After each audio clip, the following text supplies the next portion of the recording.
And so Master Shantideva is saying, if you want to really change the hell realms, if you care that people that you can't see might be suffering, tormented, unspeakably, then try to enter the secret teachings. Find a qualified teacher of those secret ways. Educate yourself properly. Get yourself prepared out of love for all beings who might be in pain.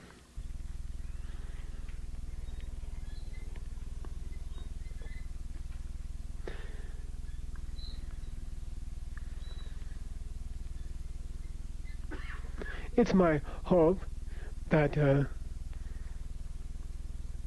the sweet secret teachings could be imparted to many kind and holy people through all of our work. But from your side, you must prepare.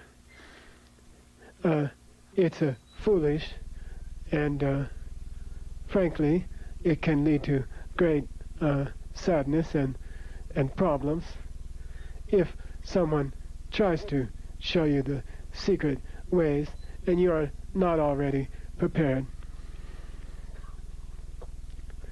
And so I ask you again, there's almost a little more than a year left. The retreat actually goes for 3 years and 3 months.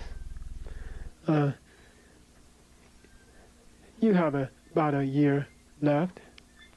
I ask you again from my heart, I beg you, finish the courses, finish the 18 courses of the open teachings. Get yourself ready, please. It's not difficult. We sit and drink hot chocolate and listen to the stupid guy ramble on. Then you fill out a few questions and that's all. You can easily do it, but if you haven't had time up to now, you gotta turn on the gas now. You'll run out of time. The time will come and you won't be ready, and it doesn't work. Even with the best intentions of a teacher, if the student is not ready, it actually causes trouble to try to lead them into the secret teachings. Along with the courses, you have to try to develop your hearts.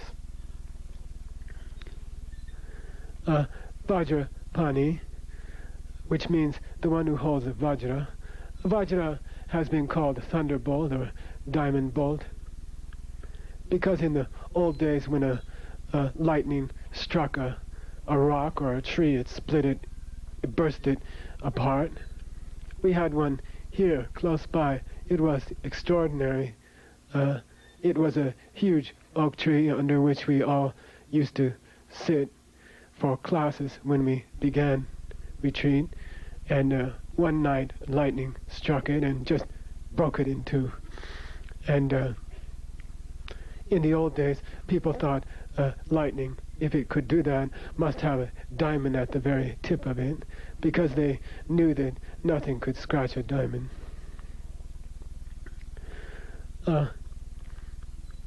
But the diamond in Vajrapani's hand, and his name means diamond in my hand, represents the two great concepts of the open teachings, emptiness and karma. Never, no one here, I'm sure, would ever have a mistaken idea about emptiness by now.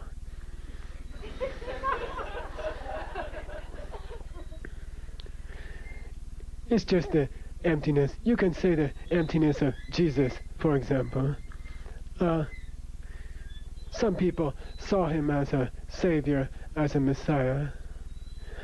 Some people saw him as a competitor, even when he brought people back from the dead. Some people saw him as a political threat. Some people saw him as an idiot, fool. The people in Jerusalem at the end saw him as a failure, incompetent, imposter.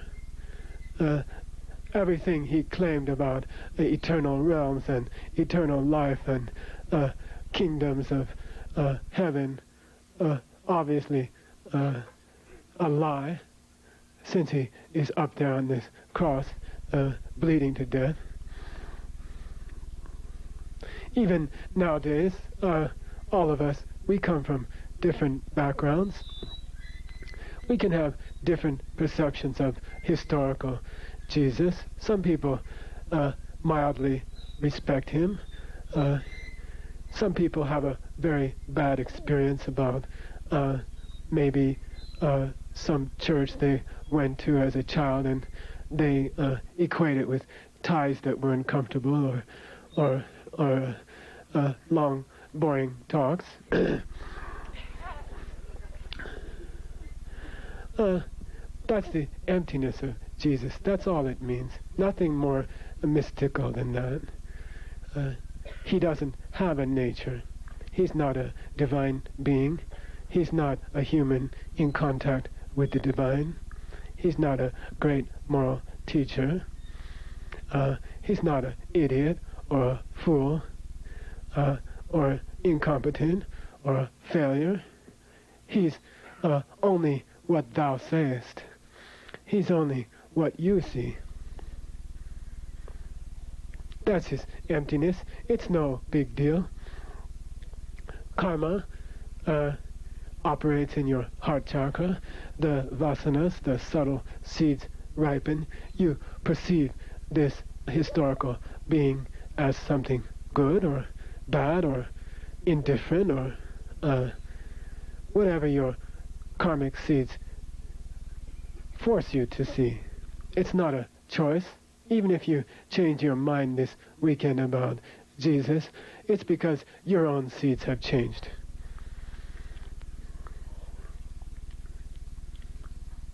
That's the emptiness and karma relating to one person.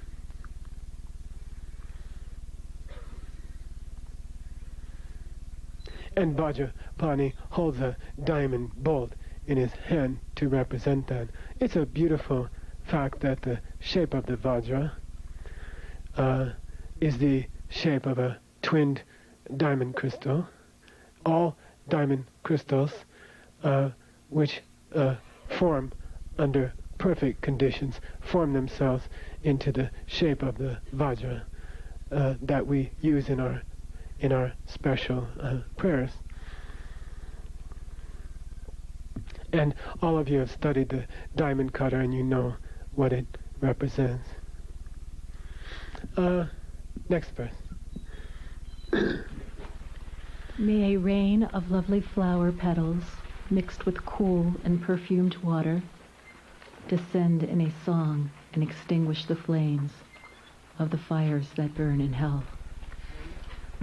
May the beings who live there look upon this sight and suddenly be overcome by happiness.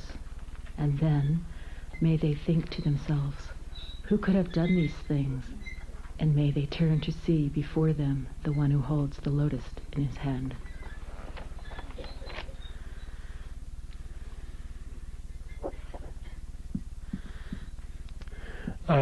A second of the 8 great bodhisattvas appears in the sky, sends down a gentle rain of flowers, and extinguishes the hell realm fires. This is the one who holds the lotus in his hand is a name for Avalokiteshvara. Chenmei Sit. You can say Dalai Lama.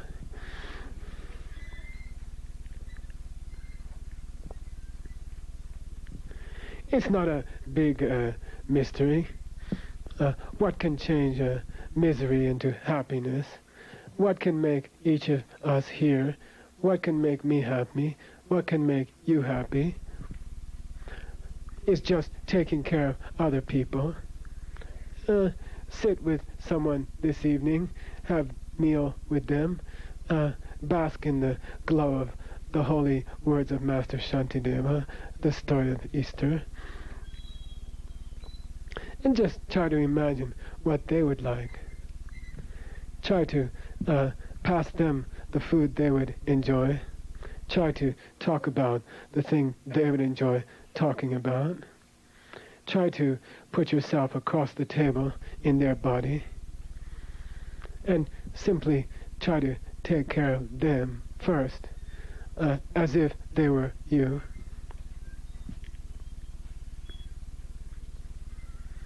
This extinguishes the fire of all pain and unhappiness. It's so easy. All of us are at times unhappy. We are all at times confused. We are all nervous about our lives. We are all concerned that we aren't Buddhas yet. But the solution is so easy, and just think about other people. Just try to make other people happy. Next verse. And then may the held beings hear a voice that calls to them and says, "Come, my friends, so far away, cast away your fears now, and come be at my side. Come to the one whose power has stripped away your agony and thrown you into joy." And when they lay their eyes on this one, on gentle voice himself, may every miserable creature there burst forth in a song that roars throughout the hells, a song that sings, "You are the Bodhisattva who protects every single living being, overcome by your love for them." I think we have to read the next verse too.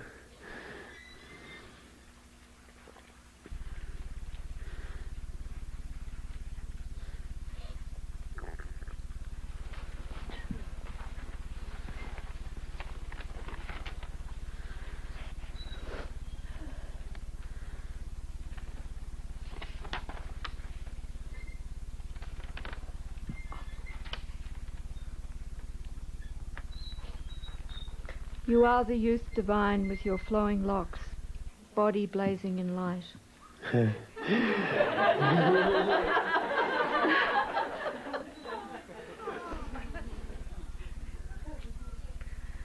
How could it be that you have come to us and smashed the terrors here? Are you not the one to whom 1,000 gods would run to touch the tips of their crowns at your lotus feet? The one whose eyes glisten in tears of compassion for us, the one on whom a constant shower of petals fall.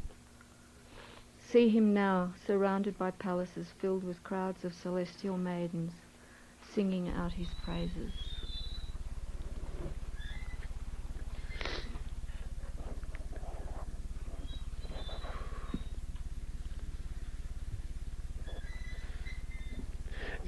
The next great bodhisattva comes, the third one. It is a gentle voice, in Sanskrit Manjushri or Manjukosha, in Tibetan Jambelyang or Jambeyang. He represents the Buddha's knowledge. He represents the understanding of emptiness. So already we've had the Bodhisattva of the secret ways, then the Bodhisattva of kindness, and now Master Shantideva devotes 2 verses to the Bodhisattva of the knowledge of emptiness.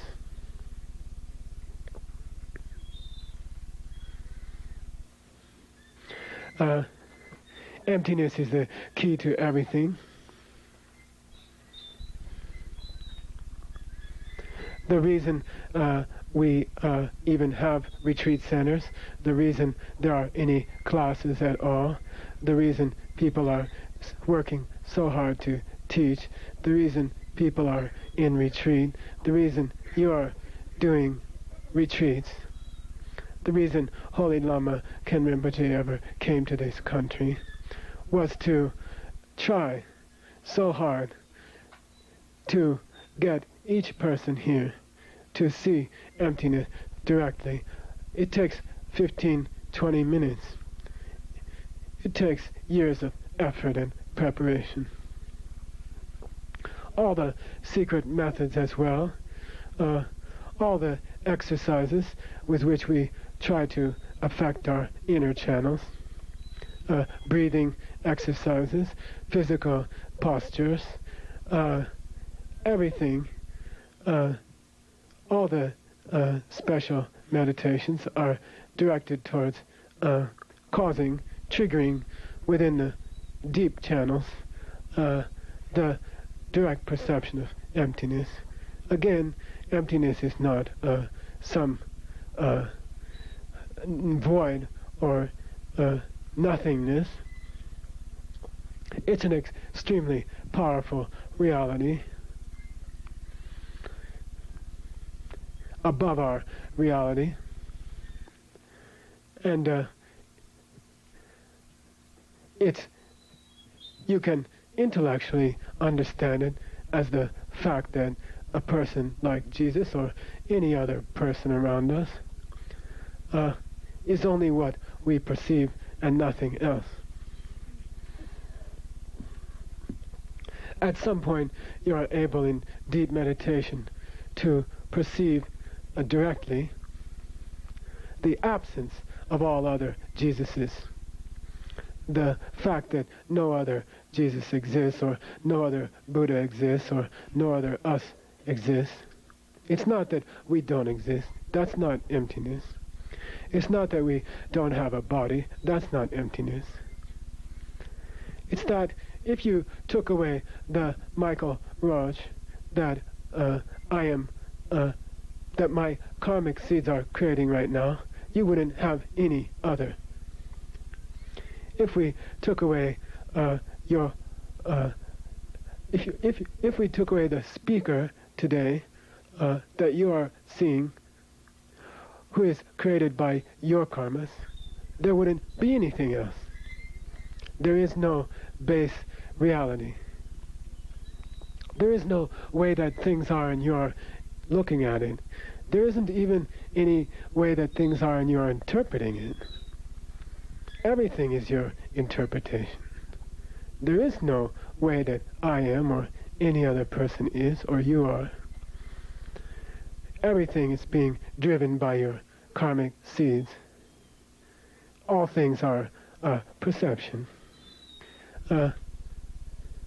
Which is why we can go from hell into paradise. It becomes a simple matter of collecting the right seeds carefully, persistently. It takes time. And then when you get a good karmic seed, well, you goddamn well better think about it and give it away. Put it clearly in your mind. Today, I went to that teaching. I sat there for God knows how many hours. And I really tried to listen. I'm not perfect. I was bored sometimes. I wandered sometimes. My ass hurt sometimes. But I tried hard. I got a good karmic seed in my mind. That's called crystallizing the seed. The focus on it crystallizes it.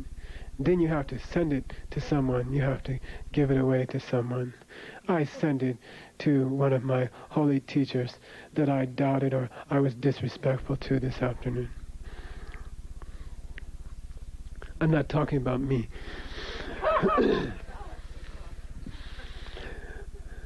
I'm talking about a seed I have that I would like to send to myself. And we can all do that. That's why emptiness is our savior. We exist, all these practices from the first day you ever heard of Buddhism to the final days of your tantric practices in some yurt somewhere, they all relate to trying to see ultimate reality. On that day, after those 15 minutes, you will clearly and directly see the enlightened, awakened being that you are to become. And it will be unstoppable. At that moment, you will see directly into the future. You will see, oh, what heck, 7 lifetimes? Nothing. And then you will be the holy, sweet, enlightened one who helps countless people on this world and other worlds. You will see this if you haven't already. And this is why we are here. This is the only reason we are here. And so, Master Shantideva's Bodhisattva, Manjushri, the angel of emptiness, is changing the hell realms into paradise. Next verse. Oh, thus may it come to pass, through the power of the goodness that I've done, every suffering being in hell, wrapped now deep in happiness, standing staring up at clouds as they gather overhead, and the reality of the Bodhisattvas, the one whose name is sheer excellence in all the rest, uncovered fully in the light, sending down upon them showers of the rain that bring them bliss, cool soft rain, rain of finest fragrance.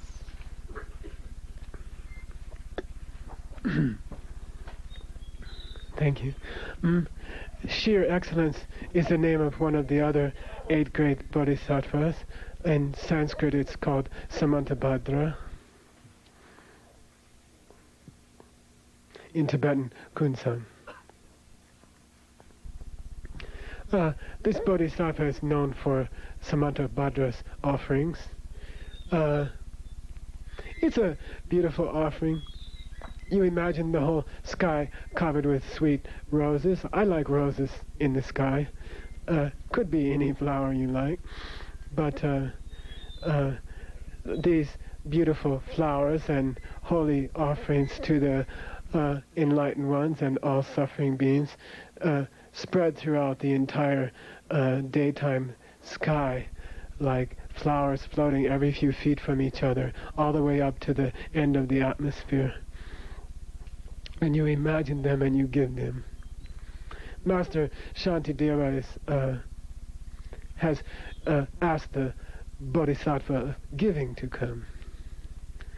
Those of you who studied this scripture know that its structure is based on the 6 perfections. And that, oddly, the first perfection, giving, isn't covered in the entire book in a separate chapter. And here, Master Shantideva reveals that this is the chapter on giving. It's the chapter on the ultimate way of giving. Not to work with outside objects, which is so primitive and so limited. How many coffees can you make for people? How many small gifts can you give to others? It's very limited. How much protection can you really give to all the people in New York today who are beaten or robbed or raped?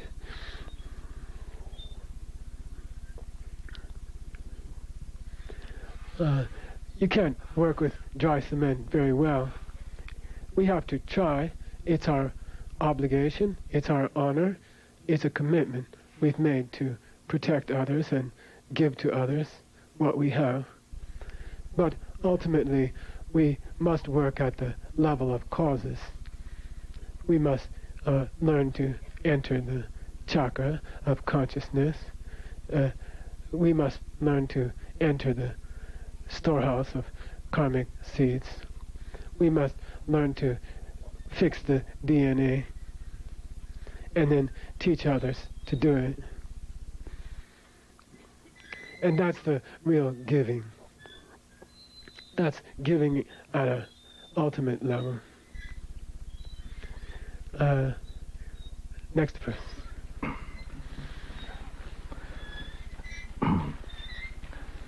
And by this power may every being who lives in the animal realm be freed from the terror of feeding off each other.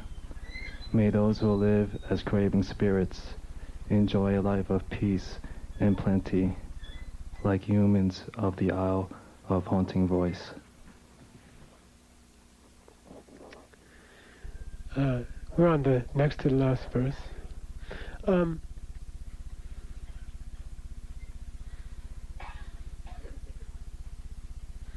Master Shantideva has concluded his gift of his good karmic seeds to the beings in the hell realms. Now he goes to the beings in the animal realm. The first half of this verse.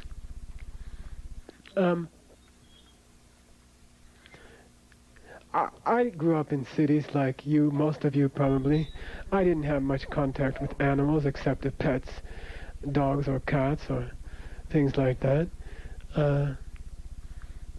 But here, something different has happened. I think it's very joyful.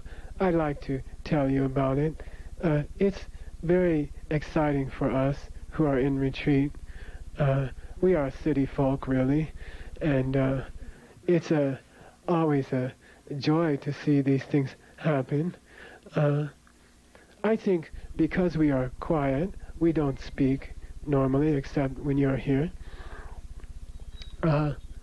And because we are trying so hard to keep our minds in meditation and on good thoughts, we don't have other obvious distractions to prevent us from trying to keep our minds in a holy place all day. And I think because of the quietness of our minds and the quietness of our voices, then slowly, very slowly over the 2 years, the animals have come to us. Very, very gradually. At first it was the dumb ones, like lizards, and they, okay, not so dumb.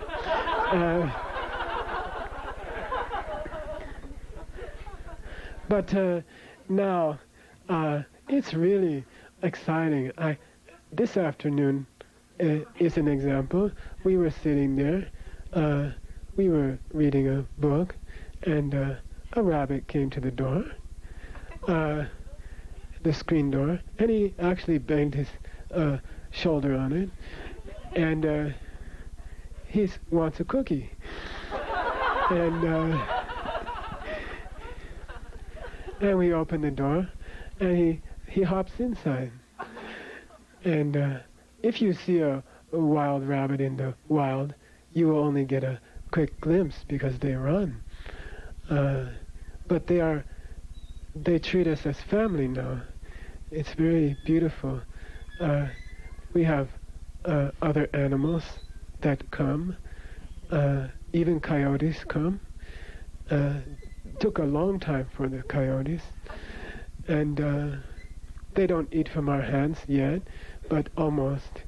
They will come inside the fence and eat close by us, and they're very beautiful. But there's something very sad. There's really something sad. I came to realize that I can't love them too much. I came to realize I can't get too attached to them because they constantly are killed. You see a baby rabbit a few inches long, you befriend him slowly over a year or two, and then you walk out one day and his body is there and his chest is torn out. And you learn, sadly, that we can't, it's very hard emotionally for a person who's in retreat all day and befriends another creature, to see them murdered lying on the ground, it's almost like your mother was killed. We don't have other friendships or people around us, so we become very attached to the animals, but they are constantly being killed by each other. I know that many animals are special. There are many stories, true stories of amazing kindness from animals to other animals, but if you live here and you watch the animal realm, it's a terrifying place to be. Each smaller animal lives in terror of the larger animal. There's a food chain. The animals are extremely alert constantly. You can't make the slightest move. You can't make the slightest sound. They'll be 100 yards away if you sneeze or cough while you're feeding them, because they depend on their wits and their speed for survival, because they all eat each other. They all live off killing each other. Most of them. And so they are very, very hesitant to even approach us for months and months, because they are so afraid, and afraid of each other. So Master Shantideva is sending his good karma, his good karmic seeds. I pray that all those beings in the animal realm may be freed from this violence which is done to them. And it's important to say that humans are a big part of that food chain. We are always killing animals, either purposely or by accident, often just simply by neglect. We don't stop to think that we use the skins of the animals, or we take advantage of their trust in us. And he's praying that we should all be freed from this kind of violence. I'd like to read the last verse because it connects to the second half of this verse.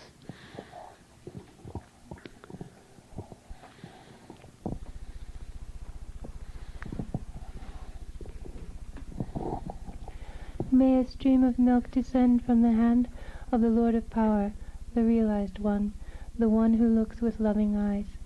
And may it fill the spirits who crave, washing them too in a gentle bath, leaving them cool and refreshed.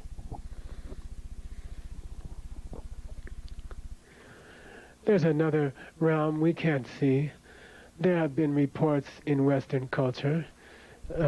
People call them ghosts. People say a house is haunted by ghosts.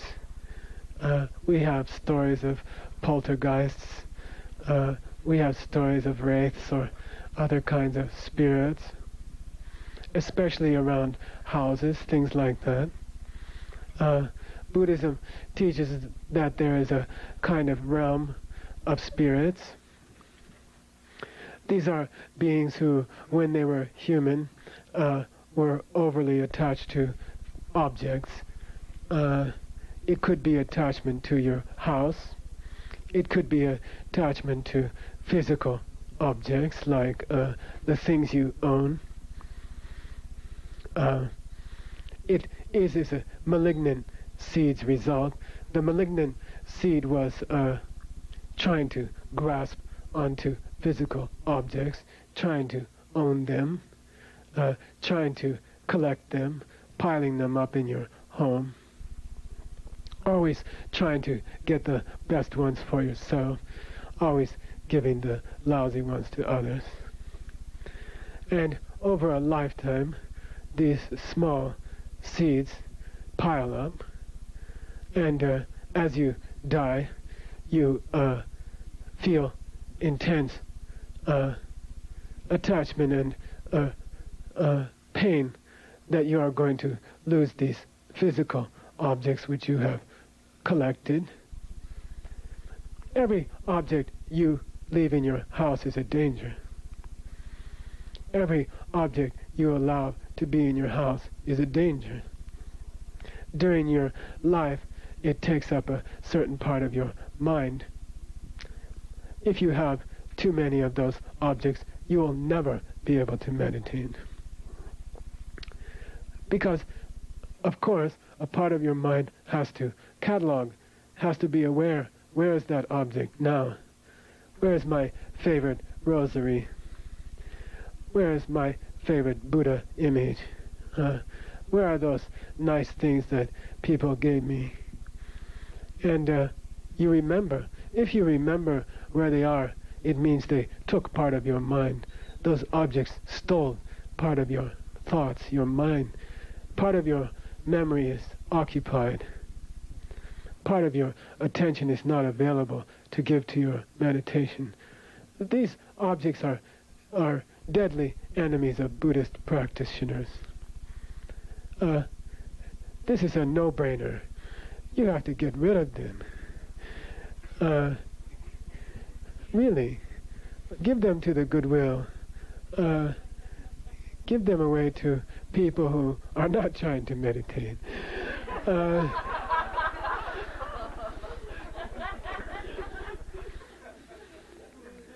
And every object you leave in your home, as you die, there's a grave danger. I'm not being poetic. This is serious. This is like having a big ball of radiation in your house, or poison in your water, or it can kill you. It can take you to a preta realm. If in your last few moments of your life you reflect sadly on some idiotic physical object that you own, it can take you to a bad realm. So wiser now to get rid of them. Well, Master Shantideva is praying for the beings who have gone to this realm. They often stay around the thing they were attached to. Their bodies are made of a very subtle physical matter. We can see them only under special circumstances. The special karma that, due to their selfishness and possessiveness, they can't enjoy anything. You can see this karma growing in people before they die. People who have put their trust and hope in physical objects are, as they approach death, very sad. They suffer a lot. They try to cling to those objects. And so Master Shantideva is trying to send help, karmic seed of his good deed, to the people who are suffering intensely from the disease of possessiveness.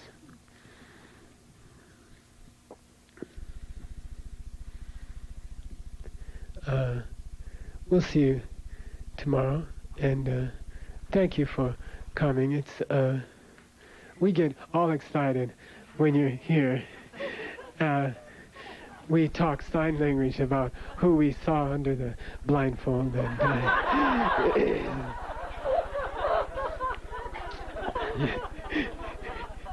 and it makes us really, really happy that you're here.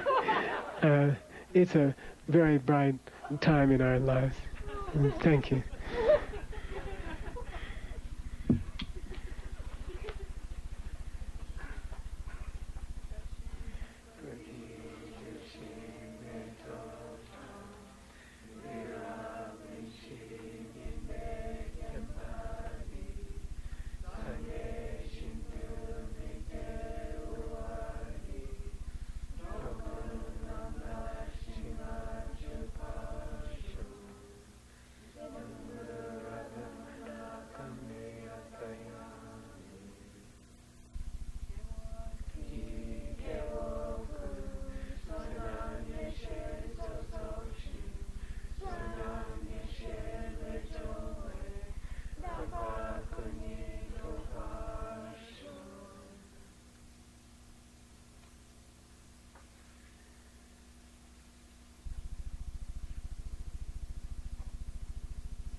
We'll meditate for a few minutes.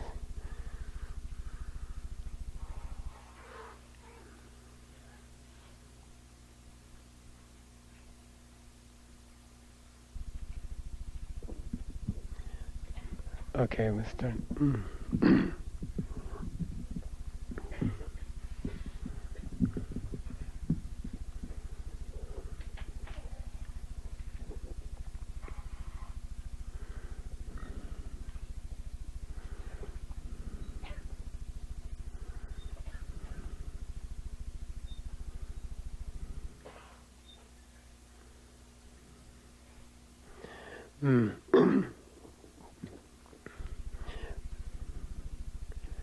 Then after Jesus had passed on the cross,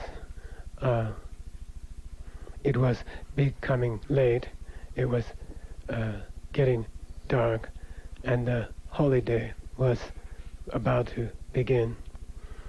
And there was a custom, if the people were crucified, that if they didn't die quickly enough, if in this case the execution must be finished before the holy days begin. And so it was a custom to take a strong club and break the prisoner's legs under the knee.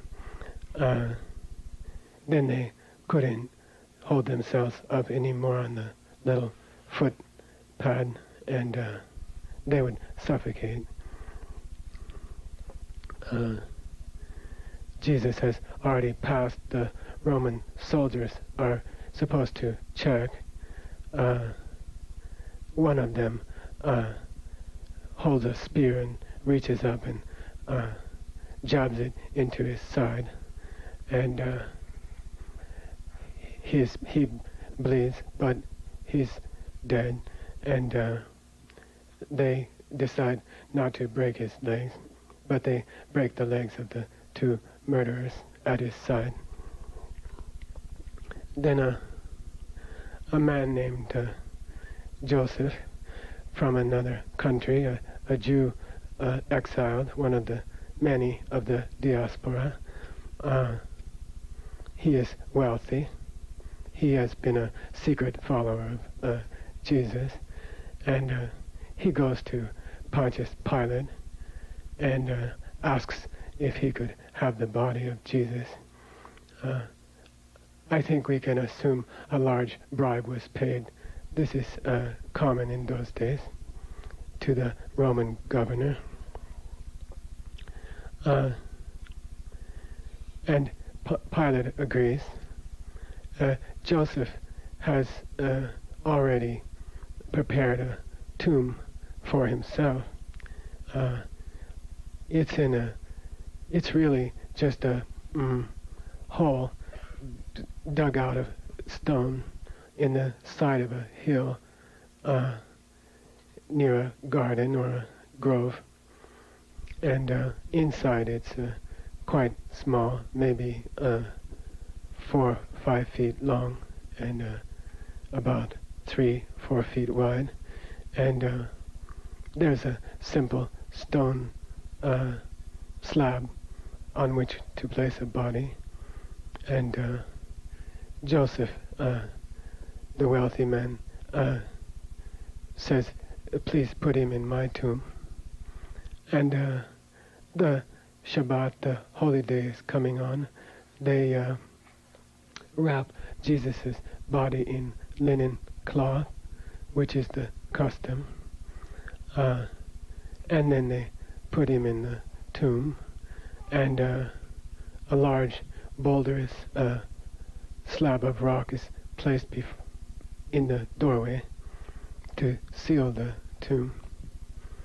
The Gospels say it would take 3 or 4 people to move the stone.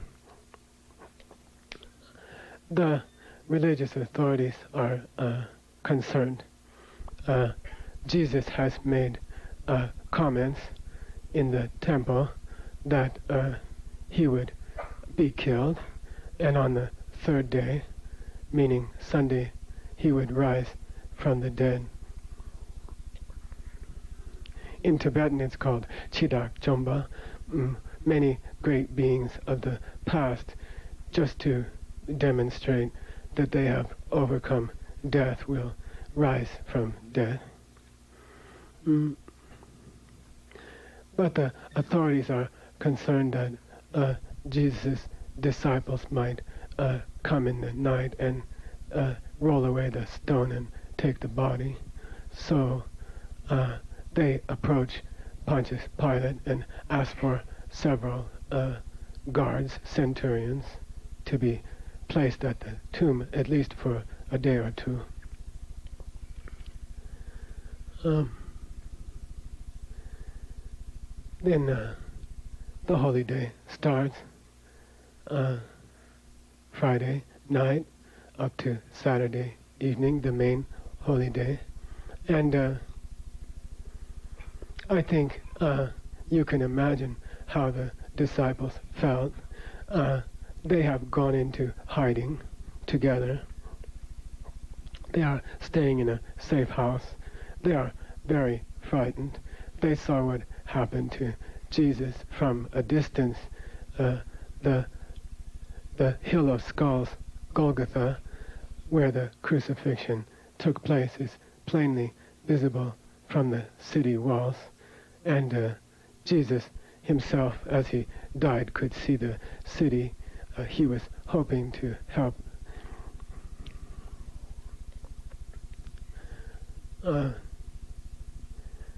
The disciples are in deep despair. They are weeping the whole night and the whole day. And I think that during that 24 hours, something very powerful happens. It wasn't a miracle with Jesus. It was a miracle with his disciples. They look into their hearts. They realize they have failed their teacher, and they realize they have failed their own selves. They have the whole day. The rest of the city is celebrating the holiday, the greatest holiday of the year. And the disciples have the whole day to think about how their own teacher was killed, and they didn't try to help. And he warned them many times it would happen, and they were so selfish, so concerned about themselves, so concerned about how things would turn out for themselves. I think on that Saturday, which was yesterday, they do a very powerful purification practice. You and I, we keep a diary of our bad deeds and our good deeds. And you know and I know that we are often busy, and we do it in a sort of a lackadaisical way. We don't think about it too much.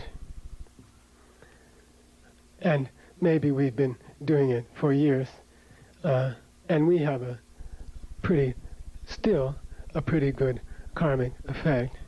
But I believe that if you spent that Saturday with the disciples, they have done more purification in a day than we have done in a year or a whole lifetime. The regret they must have felt was intense to actually see your holy Lama dying, tortured, and knowing you were too afraid to help must have been very painful, and I think powerful. We call the 4 powers: regret, the way to stop bad karmic seeds.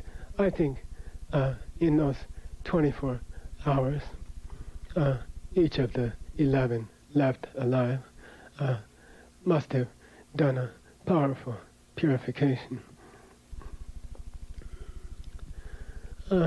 Sunday morning dawns.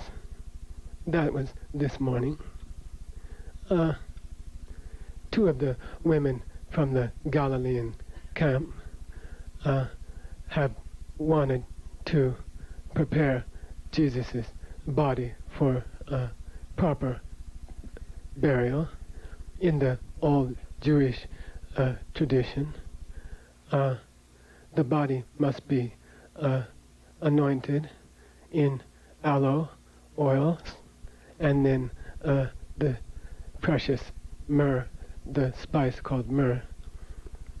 And it's said that this is why the 3 wise men or kings at Jesus' birth, one of them offered myrrh, knowing what would become of him. And so the 2 women, some Gospels say 3, but one of them is Jesus' mother, Mary, and the other woman is Mary Magdalene, a close devotee of Jesus.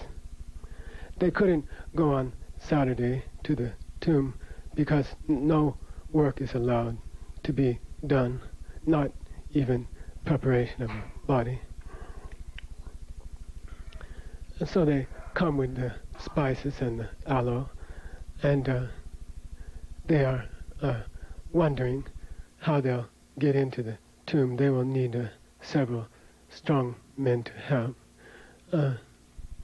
When they reach the hill in which the tomb is dug at the base of the hill, they pass through a garden, some maybe olive trees, and they are amazed to see the stone is already rolled away.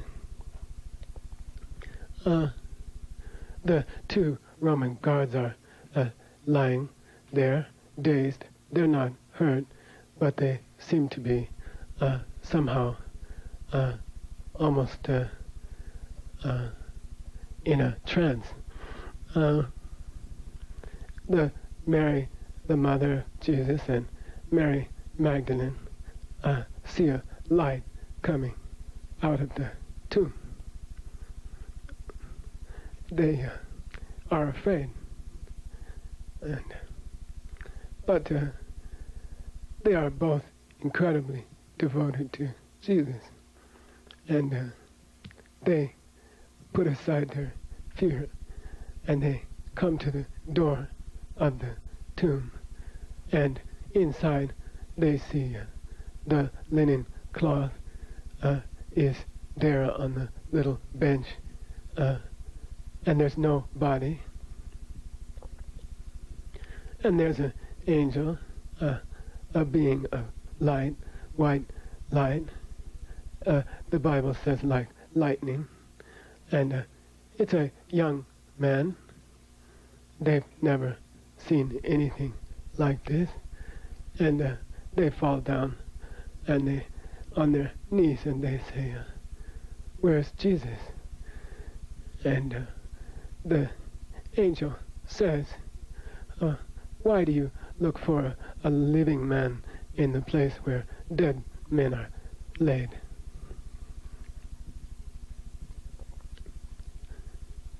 Mary is, the mother, is overjoyed. She's felt what any mother would feel.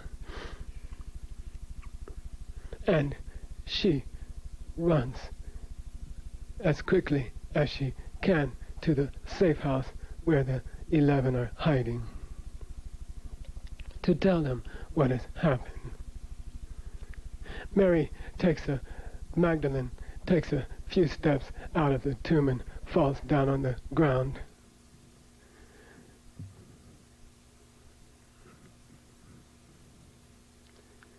The scriptures say that Jesus, during his short time, it's only just over 2 years of teaching, he has this woman follower, extremely devoted, maybe the most devoted follower, and he has cast devils out of her 7 times.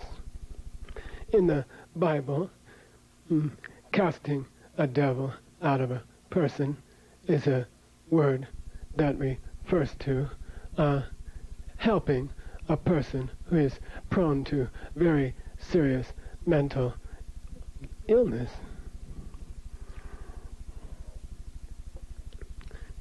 It means every month or 2, this closest disciple has had major bouts of mental illness, depression, anxiety. I think we can imagine she was almost intolerable, screaming, and the Lama, the Jesus, has 7 times taken her out of it.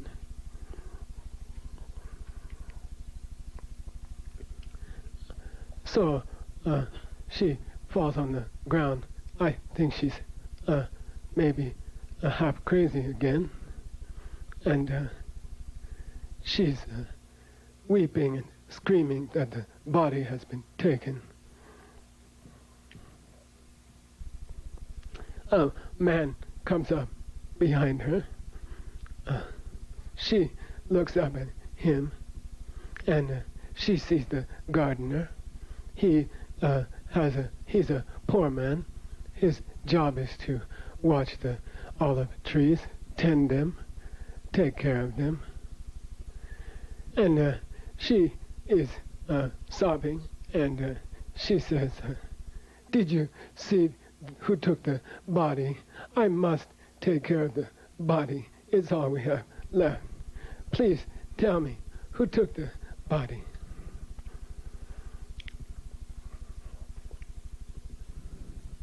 He stands a long time quiet, and then he looks at her and he says, Mary.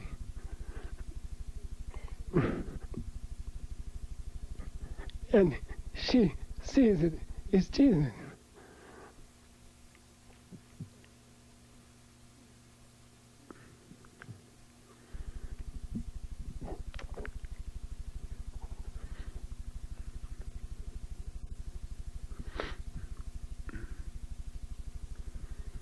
Then she rises to hold him. He says, don't, just go, run, tell the 11, I am alive, I will meet them in Galilee.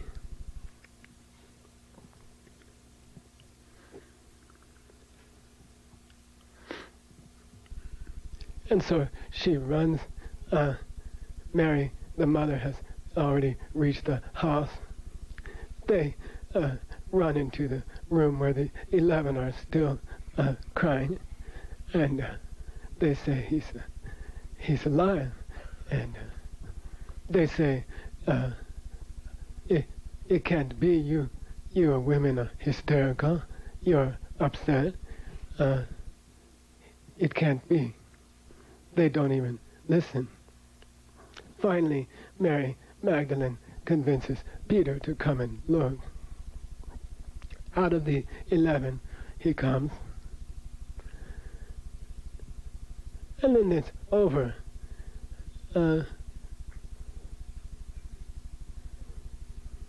He sees the cloth.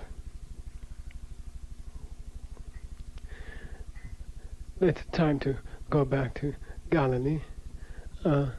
Some of the disciples, 2 of them, are walking west of Jerusalem on a road. They are still weeping. A man comes up behind them. He says, "Why are you crying?" They say, "Are you deaf? You haven't heard of what happened yesterday in Jerusalem? Jesus, the leader of so many people, was murdered." He says, "That was supposed to be like that." They say, "What do you mean, supposed to be like that?" Then, as they walk towards a long way, the man debates with them. He argues with them. He says, all the scriptures say, the old scriptures, that the prophet who will come will be murdered. And then he continues to quote the ancient books from memory. The disciples are amazed that a normal man would know so much. And then as they walk, he begins to show them that this is a part of a bigger plan, that this prophet must be killed for something bigger. They begin to approach a village. The disciples are hungry. They go to a place to eat. They ask the stranger to come with them. He says, "No, I must go on." They beg him, "You have comforted us. You have such a knowledge. What you say, it seems like it could be true, that this was part of something more important." He says, "All right, I will eat with you." They go into a small inn. Bread is put on the table. The man reaches out and breaks the bread. The disciples are staring at his hands. The way he breaks the bread is exactly the way Jesus used to break it. They look up. They see Jesus.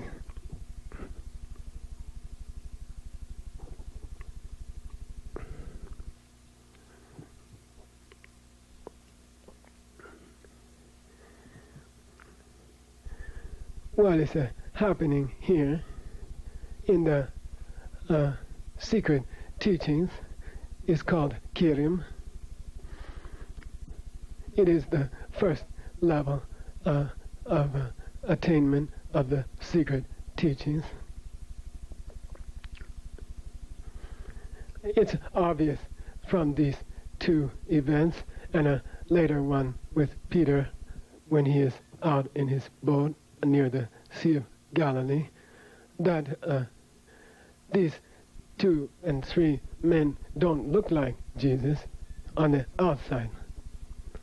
People who have walked with Jesus for years, people who are his most devoted woman followers, don't recognize him at first. It means that outwardly, these people couldn't have looked like Jesus. But the disciples' karma is so powerful, changing, and the two men are empty, and so they begin to see their teacher in other people. They begin to see the essence of an enlightened being beyond the form. In the ancient Jewish law, in the tablets of Moses, one of the 10 commandments is that you shouldn't even try to make an image of God. It is an incredibly powerful commandment. It means God doesn't have a physical form that you can fix. You can't say what divine being should look like. If you reach the higher levels of your spiritual life, the outer form becomes meaningless. You begin to see holy beings in every form. It is a high sign of karma having been cleaned. When everyone here, all of us, are able to clean our karma enough, we will automatically, without effort, begin to meet holy bodhisattvas and enlightened beings in the people around us. I don't mean that some kind of new agey thing where you try to pretend that the people around you might be God or divine. I mean, your karma has become so pure that you see it and it's forced upon you, and you begin to become accustomed to living among holy beings. You are starting to enter heaven. It doesn't happen in a day. It doesn't happen when you die.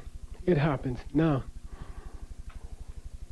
And it begins, and as long as your heart is becoming more and more pure, which is what our vows are supposed to help us do, then the people you see as Jesus or whoever you feel will be the divine being, they become more and more around you.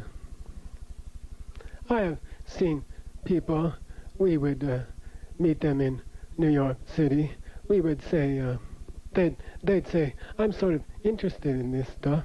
And we'd say, oh, you must come and meet Ken Rinpoche. He's teaching this weekend. It's only an hour or two by bus. And they would say, I really don't have the time. And so their perception of this holy, priceless Lama is of a ordinary sense. They really don't see him as anything special, not even worth a bus ticket. This is a proof that Holy Lama is empty. He doesn't have any nature. He's not a great Lama, or he's not a low Lama. He's just empty. If you don't have good seeds in your heart, you will see him as a normal person, and you'll say, I'm busy this weekend. And then other people who have more pure seeds in their crystal drop of consciousness in their heart, they will hear Holy Lama's name and immediately ask, is there any chance to meet this holy being? Because of their seeds. And the empty Lama they see as, before they even meet him, I had the honor to hear Lama's name. I I was in India, I felt very attracted. I had a chance to meet His Holiness, the Dalai Lama. I said, I heard this Lama's name. I'm thinking to study with him. What do you think? His Holiness said, do it.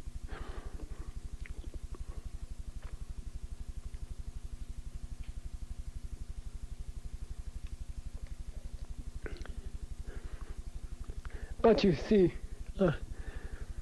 then when people like that, they meet the people who don't think meeting this priceless holy being is worth a bus ticket, they look at those people and they feel sad for them. Oh, this person doesn't have even the karma to meet Holy Lama once.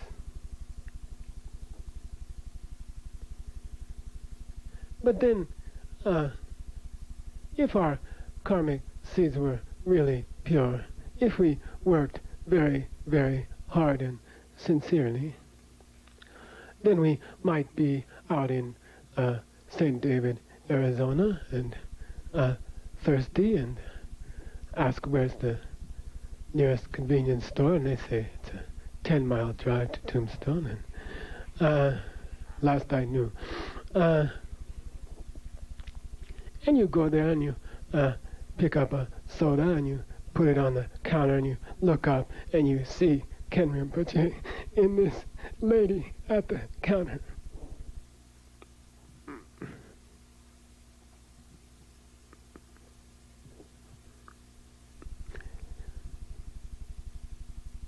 If your seeds are pure enough, it will start to happen.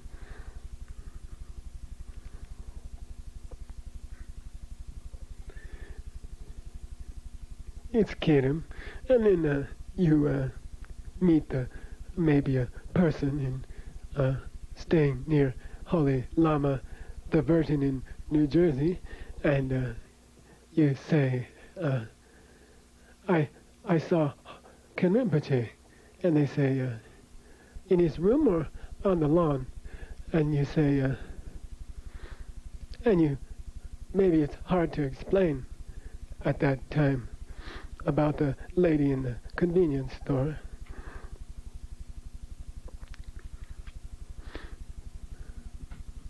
It means the seeds are starting to change in your mind. So the disciples go back to Galilee, according to some Gospels. They are they've gotten a message they should go to a certain mountain. Something will happen. They assemble there, 11, and Jesus appears to them. There's a long, funny story I can't tell today. We don't have much time. And today I would like to, we'll try to make the class shorter. We will only take one break. And if you have to catch a plane, or if it gets late, then I suggest after the break, you sit near the door, and then you can slip out at the last minute. But I'll really try to finish much more quickly than before.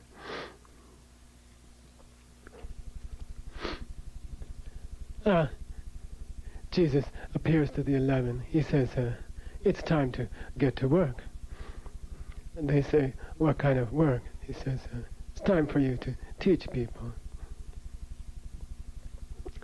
They say, we'll try. Where shall we teach people? Jesus says, Jerusalem would be a nice place to start.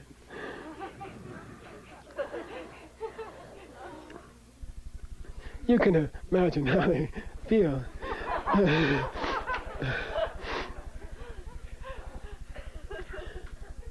And he says, one more thing before you leave. Don't take any money with you, you won't need it. The workman is worthy of his wages.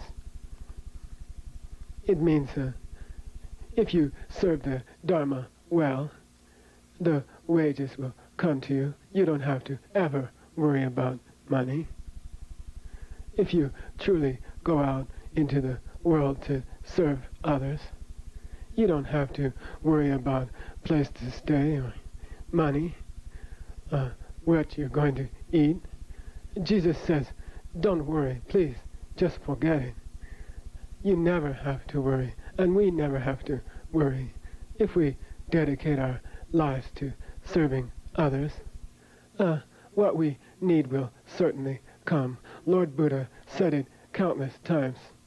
He said it this way: if a person in this tent who sincerely serves others and goes out to serve and teach others, if they should ever truly come into very hard circumstances, then my Buddhahood is a lie, and I will become I am not a Buddha. So you and I, we don't have to worry about those things. We can worry about countless other things, but where the next meal will come from, or where we will sleep, how we will live, if we go out to help others, things will come.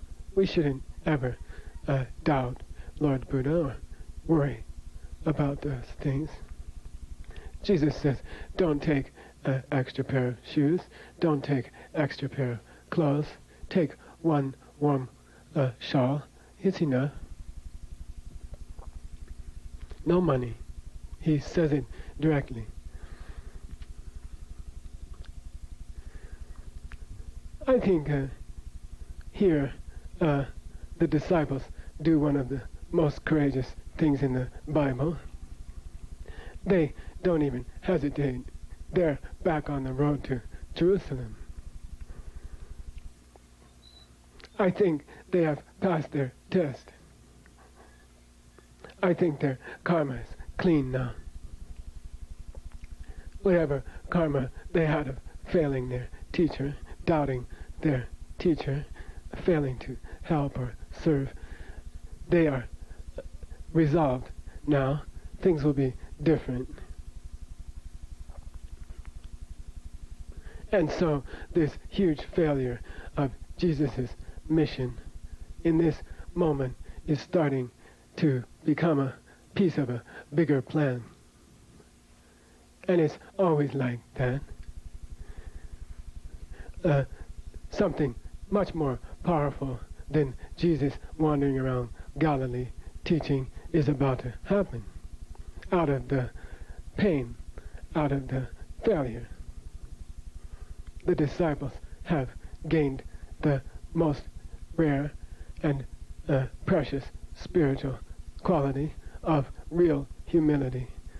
They have been humiliated by their own fear and weakness, and they admitted it fully. I don't think there was anyone among them who didn't cry the whole day on Saturday. They saw what they really were. You and I, we can't. We refuse. But I think they looked inside and they saw how badly they had failed and acted towards their teacher, and they regretted, and that regret removed the karma. And so they walk back to Jerusalem bravely, proudly. There's another festival called Shavuot. It occurs 50 days after the festival of Passover. It's one of the three great festivals during which every Jewish male is expected to try to come to the temple, make tribute, and at least be close to the extraordinarily holy place where Moses' tablets were once housed.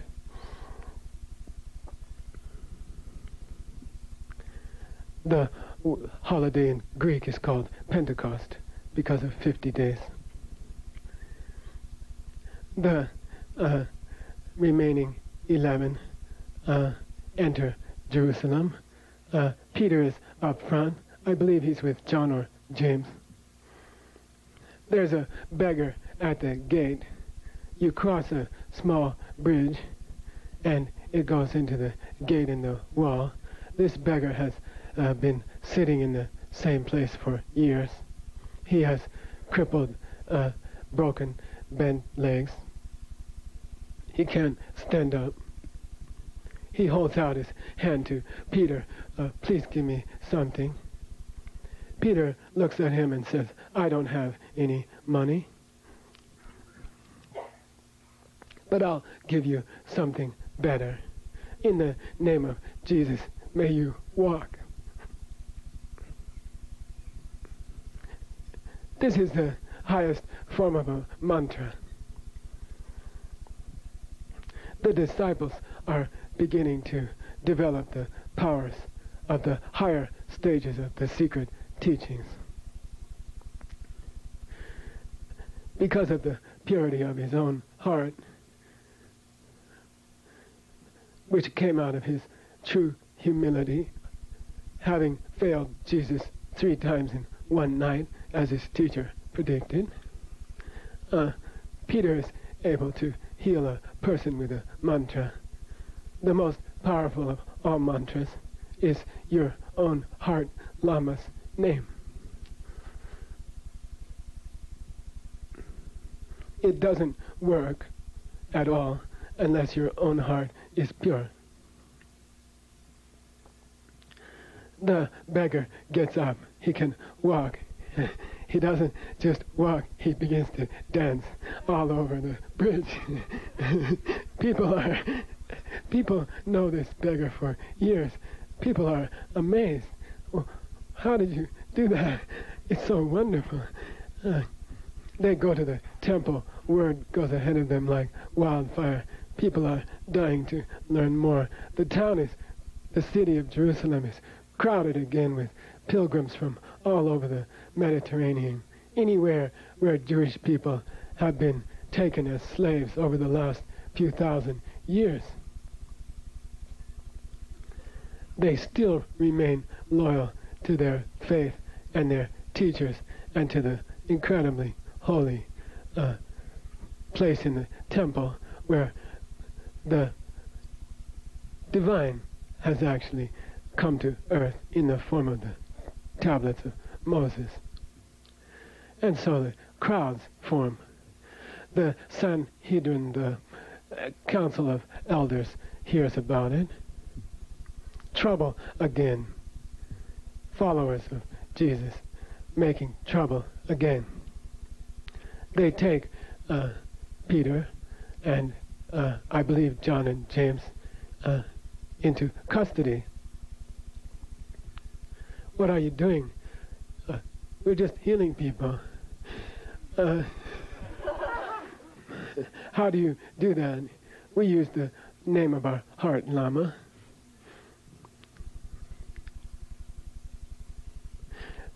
The Sanhedrin just decides to beat them up, and they send them away with a warning.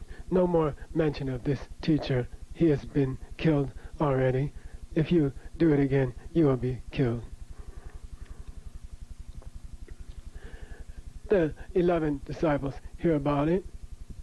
There's a 12th disciple now, Matthias, having been chosen by the other 11 to make the full 12, replacing Judas, who's dead. They say, Sanhedrin, go to hell. They go to the temple daily. They preach openly, bravely. On the day of Pentecost, the holiday itself, the 12 are sitting in a special place near the temple. And each of them undergoes a transformation. each begins to sing in a different language. Something overtakes them, and each one begins to sing in a different language, languages they never heard of. People around them are amazed. Someone says, he's singing in Egyptian. This is the language of my home. This is where I come from. Another one says, no, they are singing in Greek. Another one says, no, it's Syrian. And each one begins to hear his own language. This is a special power of the higher secret teachings of Buddhism. It's called the Sarva Bhuta Ruta Jnanam in Sanskrit. And people, because of the purity of their karmic seeds, their inner channels of subtle energy begin to flow differently, and knowledge of all languages comes to them without any conscious effort. The people are amazed, and they want to know how this is happening. Suddenly, bursts of fire break out of the backs of the disciples, forking over their heads.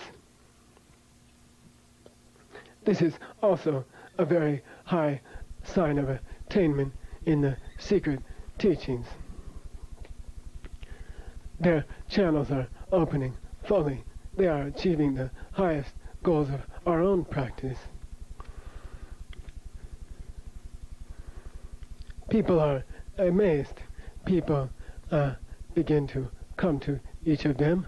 Each learns in his own language about what Jesus was teaching. It's the same thing that Moses taught. People stopped listening after a while. Moses had major trouble even in his own life later. And then imagine after the Shavuot festival, 3,000 people have become followers of these 12 men. Each one goes back to his own country.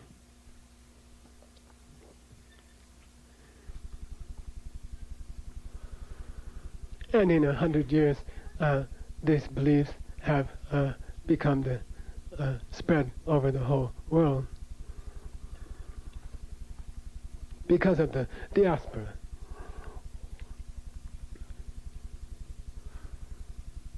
And so this big failure, this big disaster has become something different. It becomes obviously something part of a greater plan that someone had.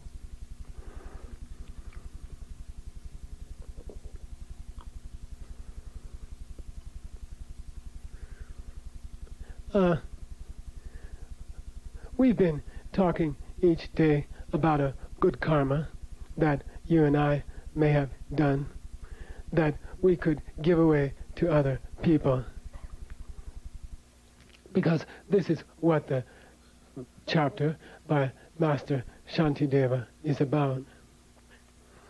I think it's my joyful duty to remind you of the good karma I have seen you do.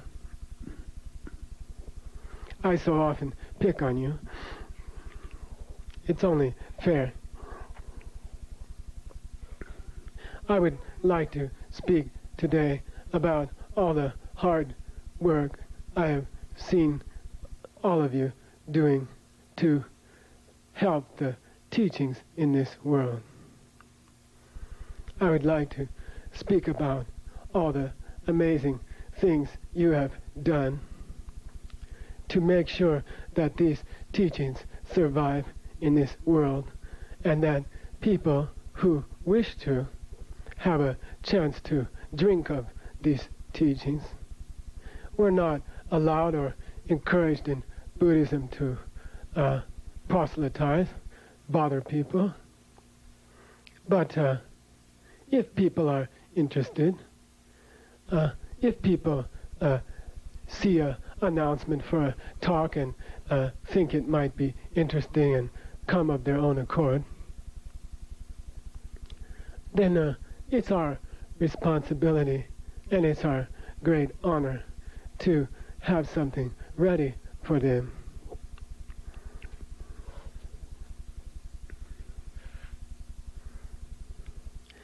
There are people sitting here. They came to the very first tiny classes, 5, 6, 7 people. And this man had the wisdom to bring a tape recorder. He said, I'd like to remember what's said, even to the first class, I think. And maybe later someone might want to know what was said. He kept bringing a tape recorder to class.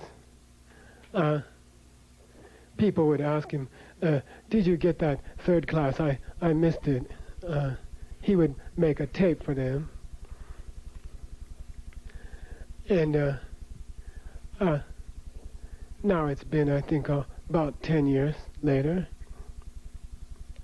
He continued to insist that these tapes should be made.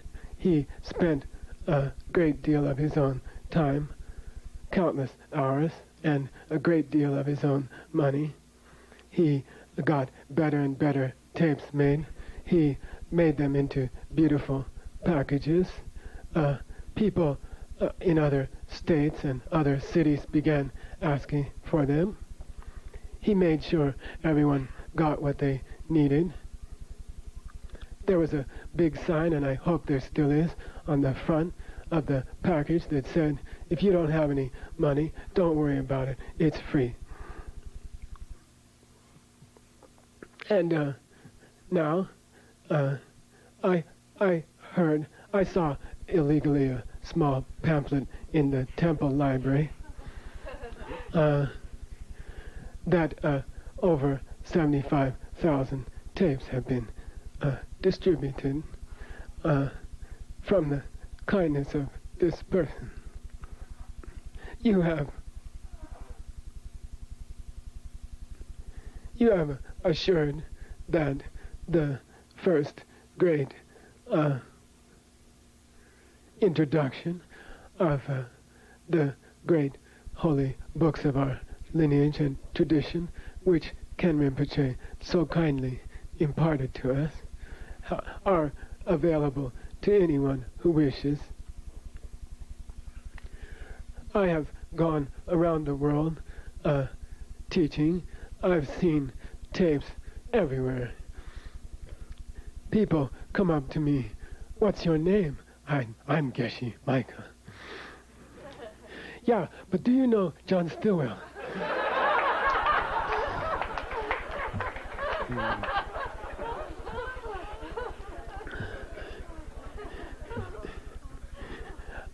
For years, I've been listening to the tapes and his questions on the tapes. They're amazing. And he was so kind. He wrote me a letter, sent me everything I needed. We have a small group now. We're all listening to them. I teach them sometimes to others. This is going on all over the world.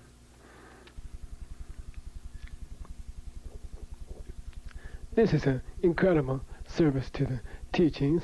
Each box of tapes comes with the original scriptures and the translation.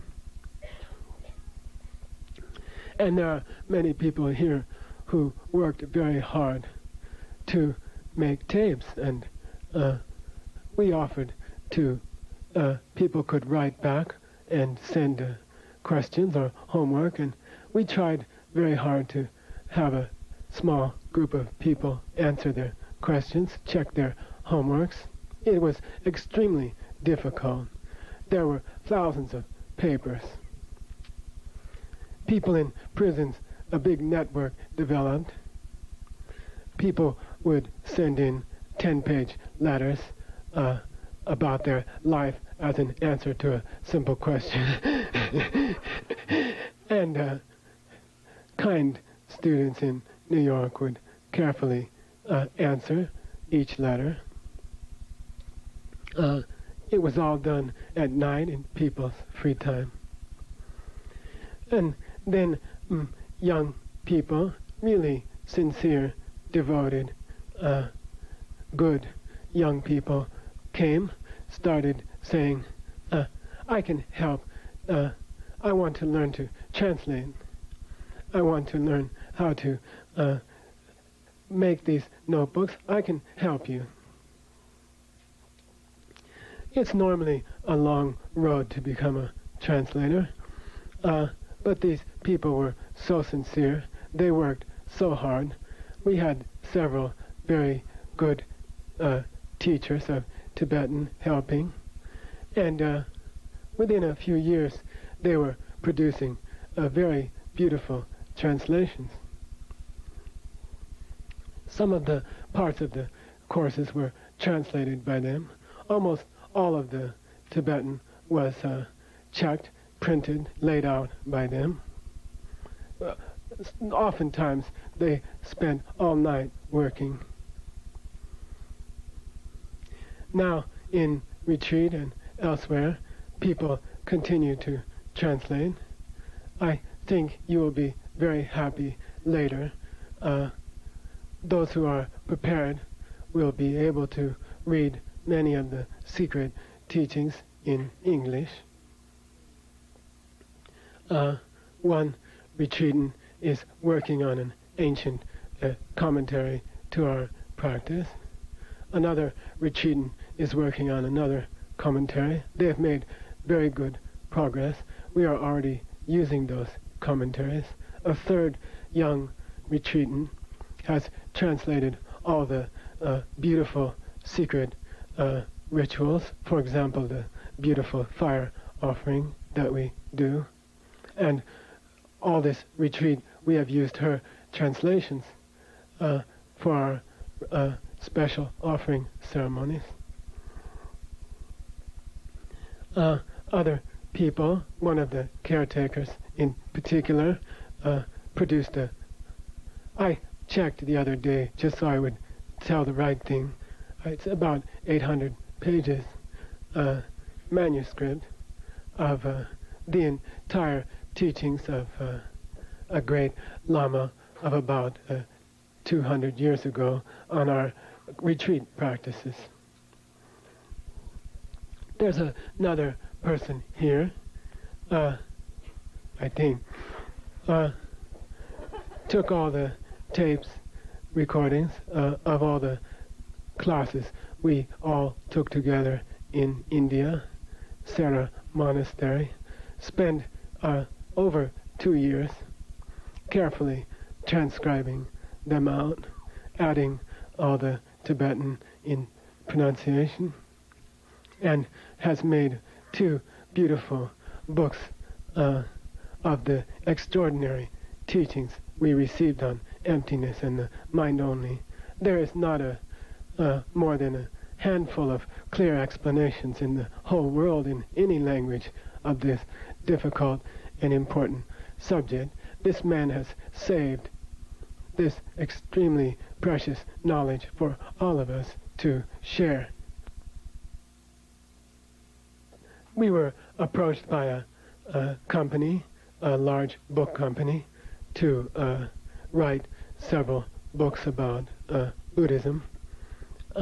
They came out with my name on them, but you should know that they were a collaboration by several holy students here who didn't even want their names on the book.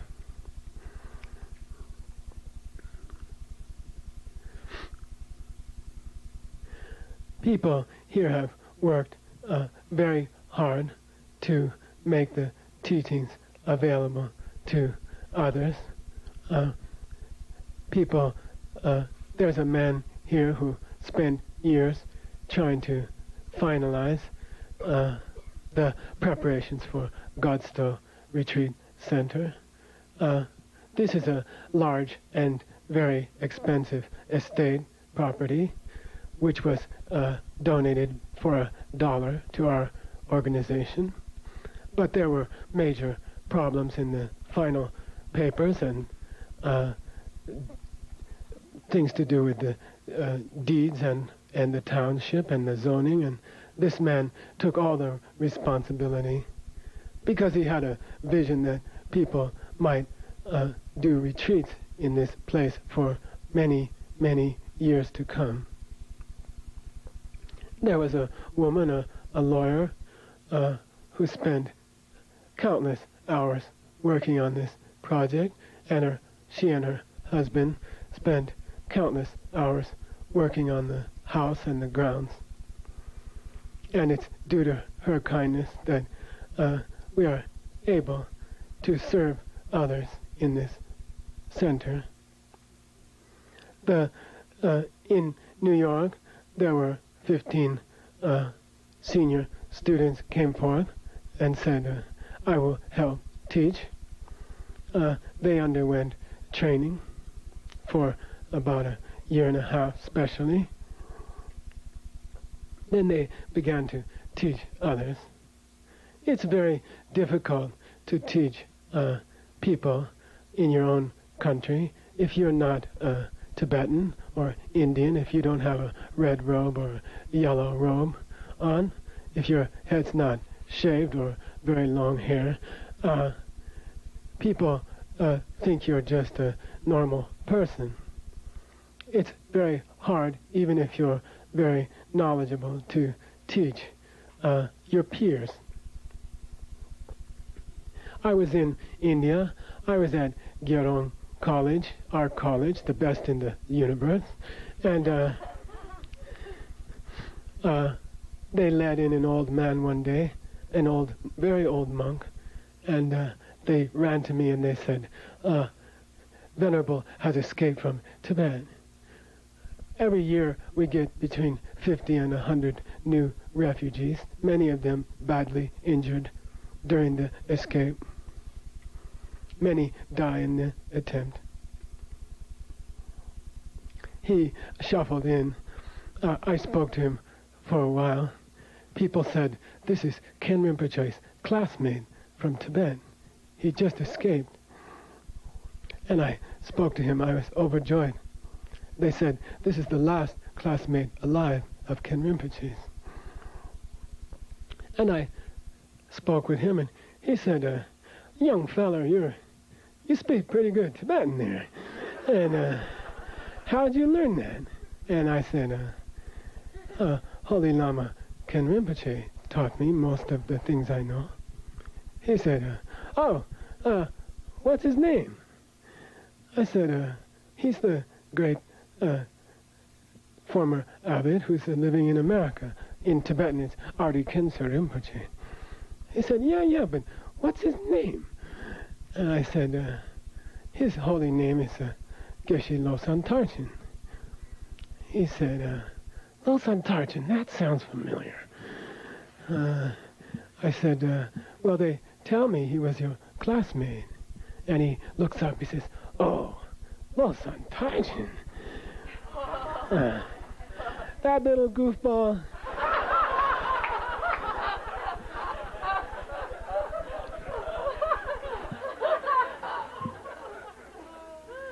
I don't believe a word of what you... He couldn't ever teach nobody. Last time I saw him, he was putting thumbtacks out on the pathways around the monastery buildings. Because monks used to walk barefoot.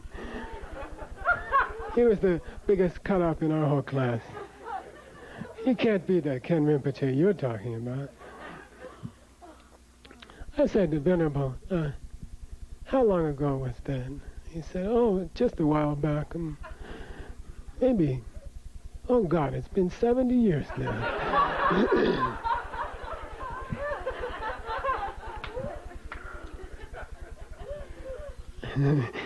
And he couldn't believe that this goofball had become an abbot of Saramay and the greatest Lama to teach all the Westerners. And this is called a peer perception problem.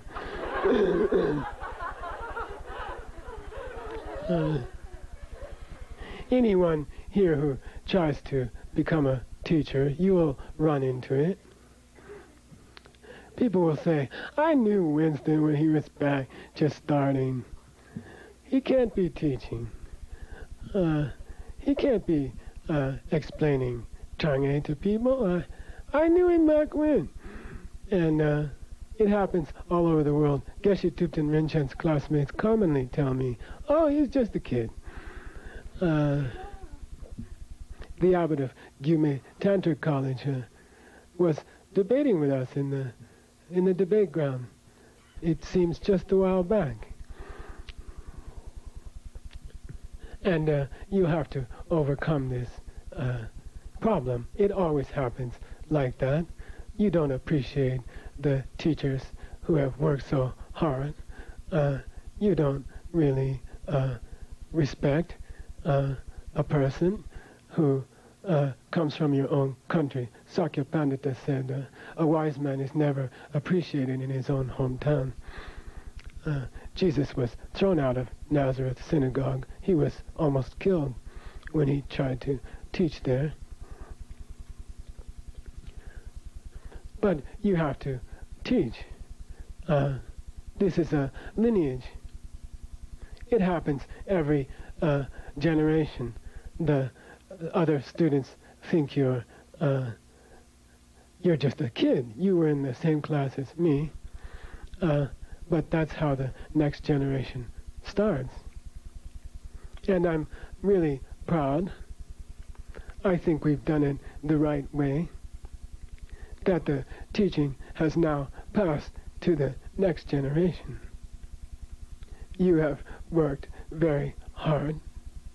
You have trained yourself as well as any monk ever did in Tibet, and I tell you, frankly, better than 95% of them. You are qualified, you are ready to teach, and you are teaching. And you must teach. You must go on teaching. The new generation of teachers has come. And this is the way it must be if we are to help many people. People here who are training, who have been training, who have gone to many classes, who have done much personal retreat, contemplation, work on your own heart. You must now begin to teach.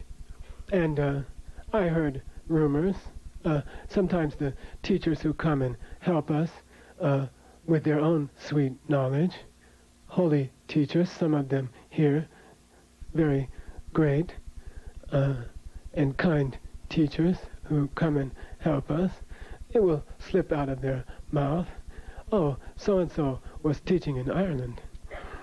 And I've heard that 3 of you, at least, have been helping people in Ireland. This is incredibly good karma, because it's the survival of the lineage. The lineage is going on. The lineage has passed to the next generation. This is a wild success of our work. I'm very honored and proud.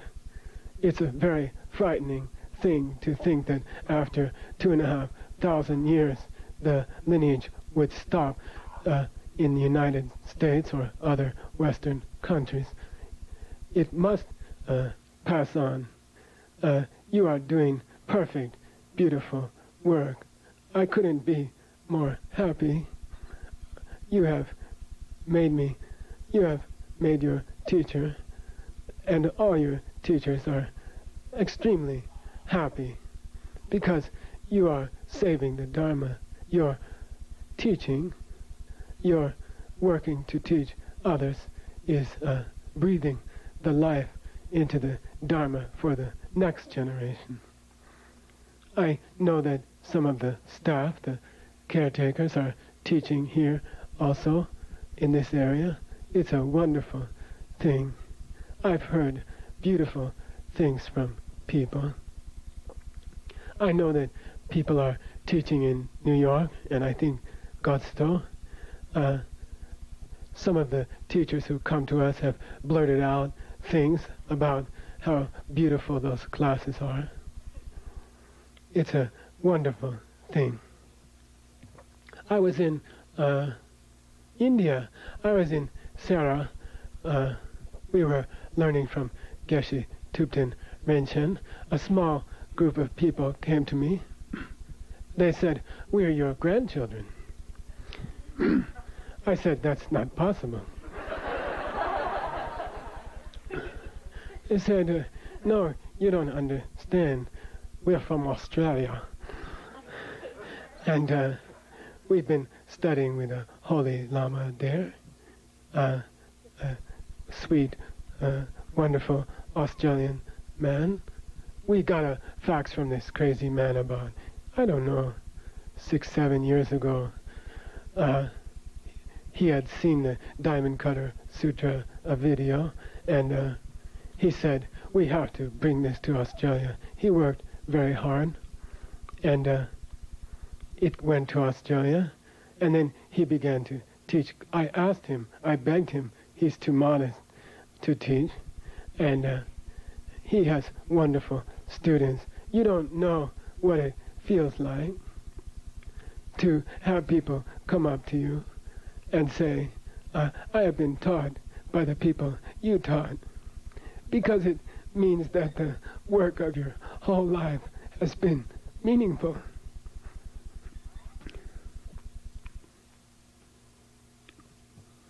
So I beg you to continue. You have to prepare the next generation. Then you will have